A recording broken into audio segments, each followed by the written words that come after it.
Olá, bom dia, graça e paz. Que Deus abençoe sua vida, que Deus abençoe seu dia.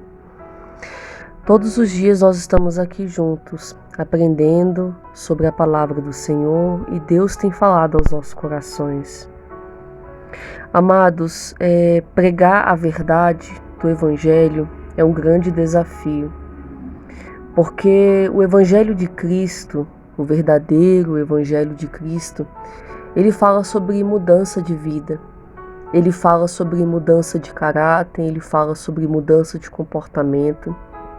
E muitas vezes é difícil encarar isso. É difícil encarar a verdade sobre nós mesmos. Quando eu observo o ministério de Jesus, eu vejo que não foi fácil justamente por conta da missão que Jesus tinha. A missão de Jesus não era só morrer por mim, por você, pagar o preço pelos nossos pecados e nos dar uma chance de redenção, uma chance de salvação. Não. Jesus veio para abrir os olhos dos cegos, né? Ele veio para pregar a verdade que estava escondida. Ele veio para desmascarar a hipocrisia, mostrar aonde estava o erro e nos dar uma chance de arrependimento. Por isso o ministério de Jesus ele foi curto e não foi fácil. Porque pregar a verdade não é fácil. Quando nós lemos o livro de Mateus, o livro de Marcos, o livro de Lucas, o livro de João, que fala sobre essa passagem de Jesus aqui na terra e os seus mistérios, o seu ministério, aquilo que ele realizou, a gente consegue observar que não foi fácil. Jesus foi muito perseguido, muitas vezes pelos próprios religiosos, pela própria igreja daquela época, né, que representava a igreja da época.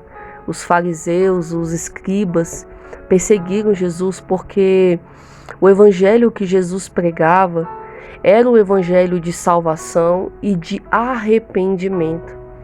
Mas naquela época, as pessoas elas não tinham essa visão. Elas não tinham esse entendimento de que elas estavam erradas e precisavam se arrepender dos seus maus caminhos. Pelo contrário, elas viviam suas vidas à sua maneira e achavam que estavam fazendo o certo, né? Elas tinham boas intenções. A gente consegue perceber em várias passagens, né, em vários momentos que Jesus realizou suas curas, os milagres e que ele atendeu as pessoas que estavam em uma condição precária de vida, seja ela espiritual, física ou material. A gente consegue perceber uma grande revolta daqueles escribas e fariseus que estavam ali à volta de Jesus, como se os atos de Jesus fossem coisas erradas, porque era algo que afrontava a lei, era algo que afrontava os bons costumes. Mas eles não conseguiam perceber que Jesus estava mostrando de uma forma lúdica e muito clara o que Deus queria verdadeiramente da humanidade, que era o amor ao próximo, que era mais empatia, que era andar em verdade, praticar o que era bom. Mas eles, na verdade, eles estavam totalmente cegos e escondidos na sua própria verdade. E eles não podiam ver. Em muitos momentos, naquele momento que eles iam apedrejar aquela mulher adúltera, Jesus tentou ali de uma forma demonstrar a eles que quem eram eles para querer apedrejar aquela mulher, condenar aquela mulher, sendo que todos também ali eram pecadores. Jesus estava tentando mostrar naquele momento que quem somos nós para julgar o nosso próximo, sendo que nós também erramos, nós também falhamos. Jesus tentou mostrar inúmeras vezes através das suas curas, que ele curou muitas vezes no sábado, sendo que naquela época, né, havia esse costume, essa tradição que no sábado era um dia de descanso, o sábado não poderia ser realizado nenhum tipo de trabalho, mas Jesus curava no sábado. E ele era constantemente acusado e condenado por isso. E todos achavam que ele não respeitava a religião, que ele não respeitava os bons costumes por fazer isso. Mas na verdade Jesus não queria afrontar ou desrespeitar nada. Ele só estava mostrando que antes da doutrina, o que importa é o verdadeiro amor. Ou seja, ele tentava demonstrar que de forma alguma A doutrina religiosa, ela deveria ser colocada acima do resgate às vidas. Ou seja, para os religiosos, aquelas vidas não deveriam ser curadas naquele dia, porque era sábado. Mas espera aí, a doutrina importava mais do que o sofrimento daquela pessoa?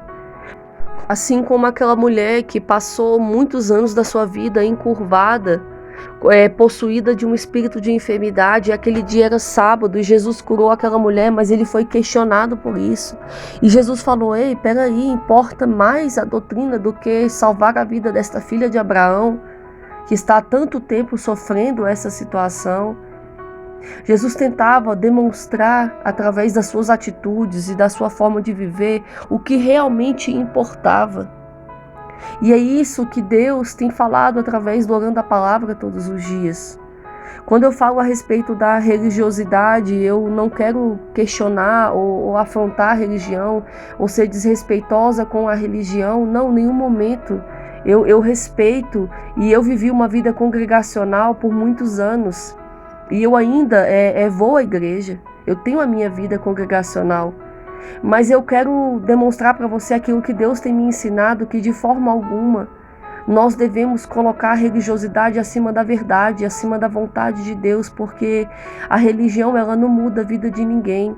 Ela não transforma o caráter de ninguém. Nós vemos hoje uma igreja completa e numerosa em quantidade de pessoas, que muitas são religiosas, mas será se nessas pessoas verdadeiramente prevalece o amor de Deus? Prevalece o amor ao próximo? Prevalece a verdade?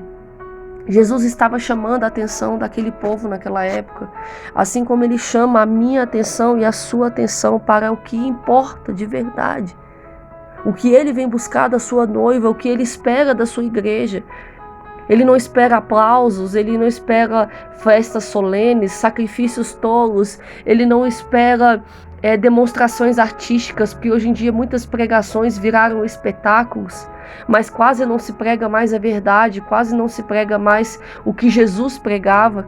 O ministério de Jesus era um ministério muito simples, não tinha regalias, não tinha coisas pomposas, pelo contrário, era simples e objetivo. Ele falava aquilo que deveria ser dito, ele falava aquilo que as pessoas precisavam ouvir, ser libertas e se arrepender dos seus pecados.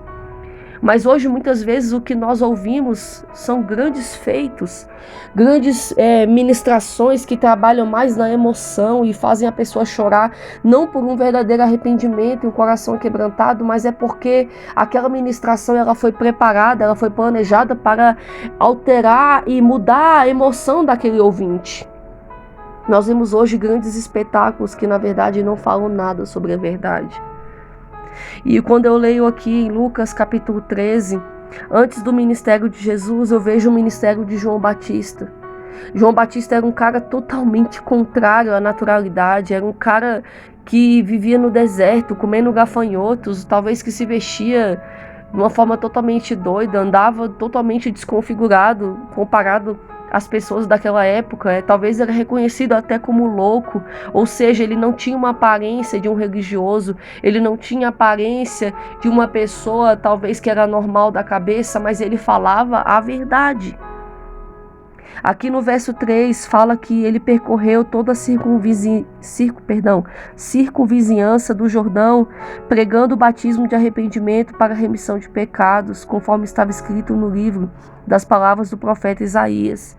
Ou seja, ele não era um cara que tinha uma aparência talvez ali aprovável perante as pessoas daquela época, mas era um cara que pregava o evangelho do arrependimento, batismo do arrependimento. Ele anunciava a verdade, anunciava a salvação, já preparando o caminho para a chegada de Jesus, para a chegada do Messias, para o ministério de Jesus. Aleluia! Glória, glória, glória! E ele falava para as multidões que saíam para serem batizadas: raça de víboras, quem vos induziu a fugir da ira vindoura? Produzam, pois, frutos dignos de arrependimento, E não comeceis a dizer entre vós mesmos, temos por pai a Abraão, porque eu vos afirmo que dessas pedras podem suscitar filhos a Abraão. E também já está posto o machado à raiz das árvores. Toda árvore, pois, que não produz bom fruto é cortada e lançada ao fogo. Ei, João Batista estava querendo dizer aqui, porque naquela época muitas pessoas se colocavam numa posição de honra e falavam, nós somos filhos de Abraão. Eu sou filho de Abraão. E ser da descendência de Abraão não quer dizer nada. Não adiantava ser da descendência de Abraão e não ter o coração aquebrantado e não ter o espírito reto. Não adiantava ser da descendência de Abraão e não produzir frutos dignos de arrependimento. Era o que João Batista estava tentando dizer. Porque Deus poderia, através das pedras, levantar filhos de Abraão ali. Ou seja, a sua genealogia não quer dizer nada se você não é uma pessoa que produz um bom testemunho. Era isso que João Batista estava tentando dizer. E ele estava falando, ei, já está posto o machado à raiz das árvores. Toda aquela árvore que não produz bom fruto é cortada e lançada ao fogo. João Batista estava já anunciando o que viria no fim dos tempos. O evangelho da salvação, ele estava anunciando a volta de Jesus. Mesmo antes de Jesus ter sido o cordeiro vivo que havia ser sacrificado, João Batista já estava pregando sobre um futuro, assim como as profecias do profeta Isaías. Tudo já estava sendo anunciado, dizendo, ei, se você não produz um bom fruto, se você não produz um fruto digno de arrependimento, você será cortado e lançado ao fogo. Ele está falando aqui da salvação. Nós sabemos que Jesus está voltando, Jesus está às portas. E ele tem alertado a sua igreja.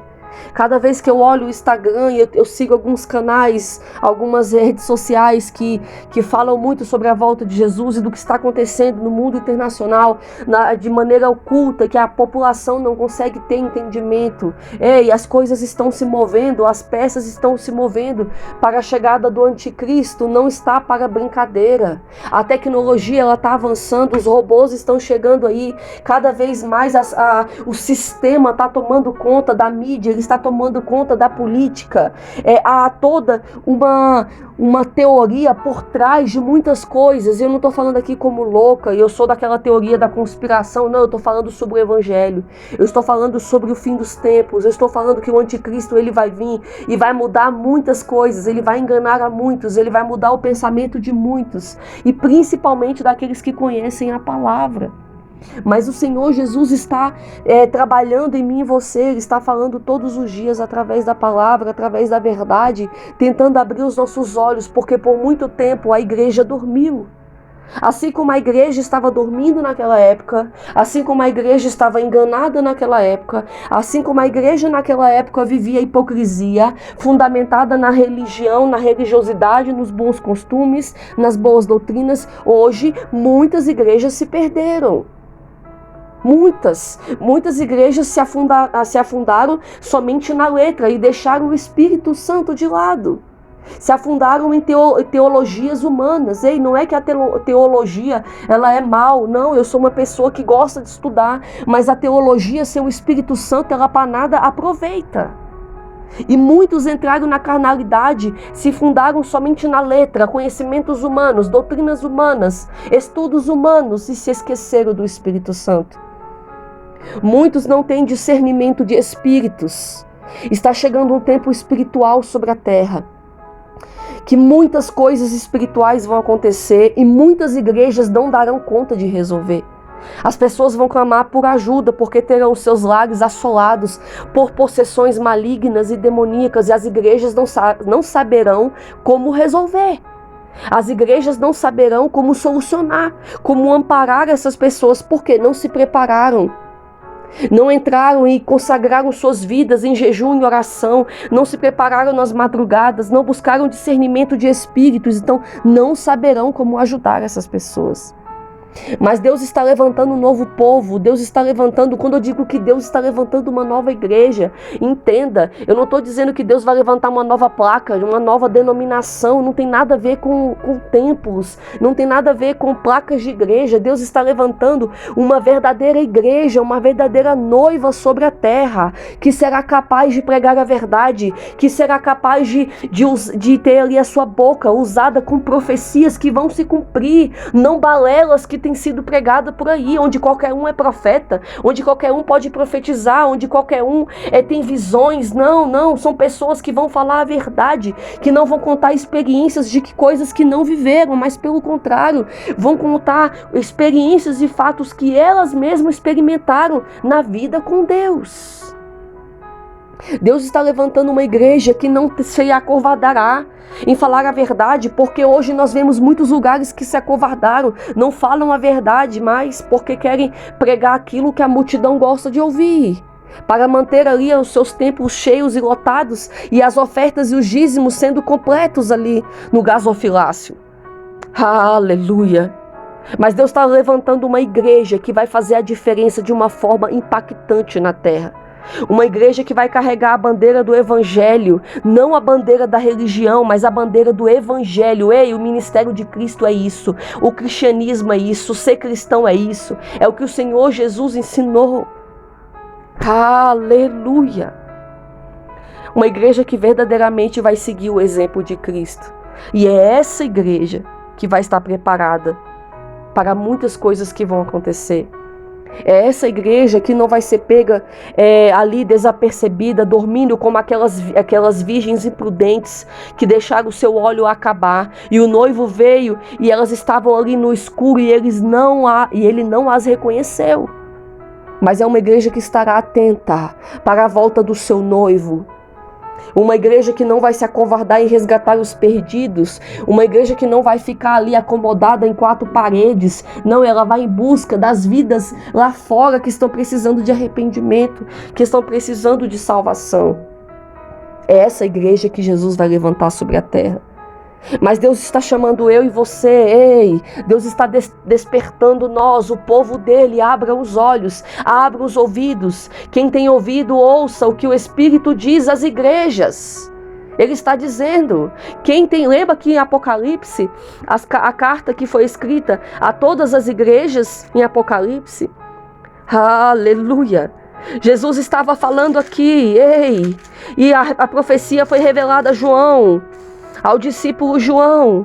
Olha só, a carta que foi escrita à igreja em Éfeso, a carta que foi escrita à igreja em Hermina, em Pérgamo, a carta que foi escrita à igreja em Tiatira, a carta que foi escrita à igreja de Sardes, a igreja de Filadélfia, ei, a igreja de Laodiceia. Deus estava falando aqui o que agradava, o que não agradava, o que precisava de mudança.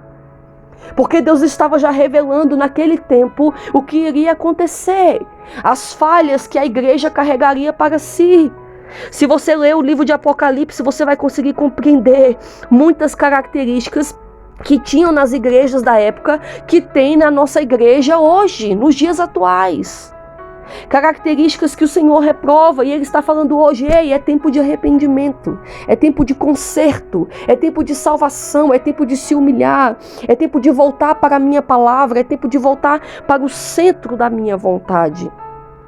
Bruna, mas que palavra é essa? A gente está num propósito de clamor por nossas vidas. Sim, mas eu preciso te dizer, nós estamos em um propósito de clamor por nossa salvação. Nós estamos em um propósito de clamor por nossa nação. Nós estamos num propósito de clamor pelo nosso futuro.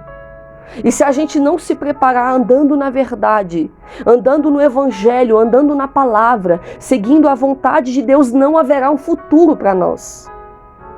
Porque o futuro que Satanás tem preparado é de dor e sofrimento. O futuro que Satanás tem preparado é o surgimento do anticristo, é a perseguição da igreja. Ei, como estaremos prontos para esse tempo se a gente não se preparar agora, se a gente não se consertar agora? O clamor de hoje, o nosso clamor de hoje, é por um novo tempo na nossa vida espiritual, um tempo de sabedoria, um tempo de discernimento, um tempo de ousadia, um tempo de intrepidez, em servir a Cristo, em espírito e em verdade, não mais de uma forma relaxada ou da maneira como nós achávamos que era certo, satisfazendo os nossos desejos e as nossas vontades, porque o Senhor Jesus foi claro essa semana na palavra: aquele que quer me seguir, negue-se a si mesmo, pega a sua cruz e siga-me.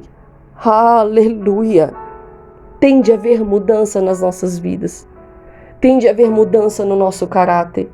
João Batista pregava um evangelho de arrependimento. Qualquer outro evangelho que tem sido pregado hoje, nos dias de hoje, em qualquer lugar, que não gere em mim e em você um arrependimento e uma mudança de vida, esse evangelho não vem da parte de Deus. Qualquer profecia que tem sido anunciada que não gere em mim e você arrependimento, mudança de vida, mudança de caráter, essa profecia não vem da parte de Deus.